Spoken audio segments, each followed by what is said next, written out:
ఇవ్వండి చేతిలో కర్రలు అయితే ఉన్నాయి, మామూలుగా లేదు కర్రలు. ఇలాగే వెళ్తున్నాం. ఇగోండి ఇక్కడ స్నానాలు సబ్బులు ఇక్కడ వాళ్ళు ఇలాగ ఇక్కడ నివసిస్తూ ఉంటారు మనకి. ఇగోండి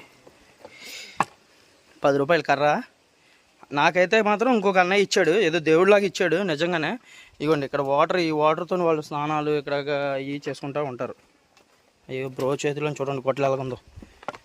ఓకే పుష్ప గొడ్డలాగా ఉంది సేమ్. మనం ఇక్కడ ట్రెక్కింగ్ చేస్తున్నప్పుడల్లా ఒక తెలియని ఫీల్ వస్తూ ఉంటుంది. అప్పుడప్పుడు ఫెల్లింగ్ మిస్టేక్లు కూడా ఉంటాయి చూసుకోండి. ఇదిగోండి ఇక్కడ స్లిప్ అయ్యే ఛాన్సెస్ కూడా ఉంటాయి. ఎలాంటివి రాళ్ళు, మనకి మంట వేసుకోవడానికి కోతులు కూడా ఉంటాయి. మన దగ్గర నుండి ఫోన్ లాక్కొని వెళ్ళొచ్చు. ఓకేనా. ఈ సైడ్ మనం ఇలా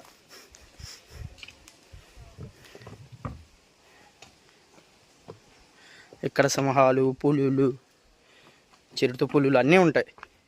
అందుకే మన చేతిలో కర్ర ఉందిగా. ఓకే.